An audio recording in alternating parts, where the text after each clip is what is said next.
Kita ke topik pilihan pemirsa di mana indeks harga saham gabungan atau IHSG kembali melanjutkan pelemahan dalam di perdagangan Jumat jelang libur akhir pekan. JP Morgan Indonesia menilai tekanan pada IHSG datang dari tensi geopolitik Timur Tengah yang memanas dan bisa membebani APBN di tengah kenaikan harga minyak mentah.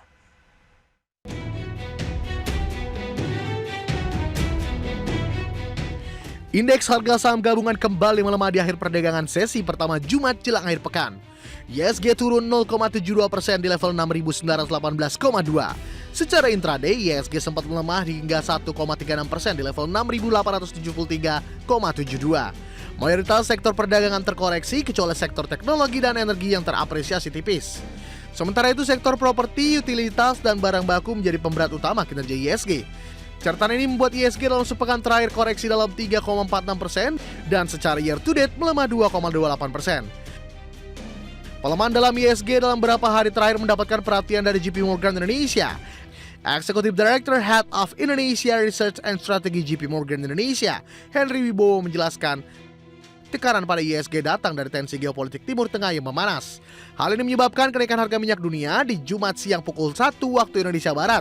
Harga minyak WTI sudah berada di angka 73,4 dolar Amerika per barrel. Di tengah realita Indonesia banyak melakukan impor minyak yang tercermin dari APBN, dampaknya akan negatif jika minyak menuju harga 100 dolar Amerika per barrel. Sementara jika harga batu bara melambung, hal ini akan berdampak positif ke pasar Indonesia, sebab mayoritas ekspor Indonesia paling besar berasal dari batu bara.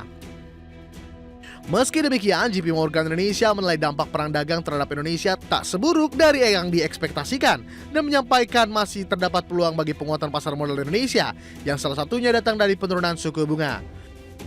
Penurunan suku bunga yang diprediksi akan terjadi 1 hingga 2 kali dinilai akan memberikan dampak positif. Adapun JP Morgan memproyeksikan untuk 12 bulan ke depan IHSG akan bergerak di rentang 6.500 hingga 7.500. Rentang lebar ini dipengaruhi oleh tingginya volatilitas, sementara itu sektor yang paling dinilai maksimal oleh JP Morgan jatuh kepada consumer dan tambang, khususnya yang berkaitan dengan emas. Berbagai sumber, IDX Channel. Beralih ke informasi emiten pemirsa di mana PT Barito Pacific Tbk atau BRPT berencana menerbitkan obligasi berkelanjutan 4 Barito Pacific tahap 1 tahun 2025, di mana nilai pokok obligasi ini tercatat sebanyak-banyaknya di 1 triliun rupiah. Berdasarkan laporan prospektus obligasi berkelanjutan 4 Barito Pacific tahap 1 tahun 2025 PT Barito Pacific Tbk, obligasi ini terdiri dari 3 seri, antara lain seri A dengan jangka waktu 3 tahun, seri B dengan jangka waktu 5 tahun, dan seri C dengan jangka waktu 7 tahun sejak tanggal emisi. Namun manajemen BRPT belum mengumumkan besaran nilai pokok dan tingkat bunga di masing-masing seri obligasi tersebut. Bunga obligasi akan dibayarkan setiap 3 bulan sejak tanggal emisi, di mana bunga obligasi pertama akan dibayarkan di 10 Oktober 2025. Sedangkan bunga obligasi terakhir sekaligus jatuh tempo obligasi akan dibayarkan di 10 Juli 2028 untuk seri A, 10 Juli 2030 untuk seri B, dan 10 Juli 2032 untuk seri C.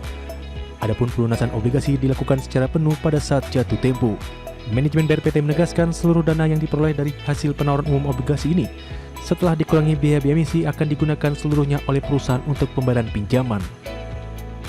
Berikut perkiraan jadwal penerbitan obligasi berkelanjutan 4 Barito Pacific tahap 1 tahun 2025. Masa penawaran awal 19 hingga 23 Juni 2025. Tanggal efektif 26 Juni 2025. Masa penawaran umum 1 hingga 7 Juli 2025. Tanggal penjatahan 8 Juli 2025. Tanggal pengembalian uang pemesanan 10 Juli 2025. Tanggal distribusi obligasi secara elektronik 10 Juli 2025. Tanggal pencatatan pada Bursa Efek Indonesia pada 11 Juli 2025. Berbagai sumber untuk IDX Channel. Dan secara teknikal pemirsa di sepanjang perdagangan hari ini saham BRPT termasuk saham yang cukup tangguh, di mana di tengah pelemahan dalam indeks harga saham gabungan saham BRPT lebih cenderung bergerak di zona hijau. Dapat Anda saksikan grafis di layar televisi Anda pemirsa. Di posisi penutupan di perdagangan hari sebelumnya di 19 Juni di 1485 dibuka flat pada pagi tadi di level yang sama, kemudian sempat melemah ke 1470 dan bergerak di zona merah. Namun 9:35 menit saham BRPT melesat ke 1560 intraday tertinggi di sepanjang perdagangan hari ini. Kemudian pada 10.30 mengalami pelemahan ke 1.530.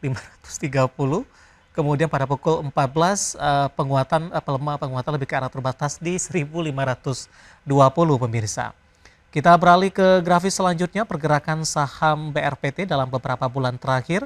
Awal Januari di 940, Februari, Maret, dan April lebih cenderung tertekan hingga ke level 600 pemirsa. Kemudian di 1.350 di 27 Mei, 16 Juni di 1.560, dan 20 Juni di 1.520. Dari sisi valuasi dengan beberapa indikator yang ada, grafis selanjutnya price earning ratio-nya ada di 134.11 kali, PSR-nya di 2.80 kali, PBV-nya di 5.01 kali, dan PCFR-nya minus di 6.85 kali. Kombinasi secara fundamental, teknikal, dan juga dari sisi valuasi, dan semoga bisa menjadi salah satu referensi untuk Anda. Kita akan jeda kembali dan tetap di tempat Anda. Setelah ini kita akan review jalannya perdagangan di sepanjang hari ini. Proyeksi untuk jangka menengah dan juga untuk jangka panjang di tengah lanjutan pelemahan yang terjadi jelang libur akhir pekan. Kami akan segera kembali sesaat lagi.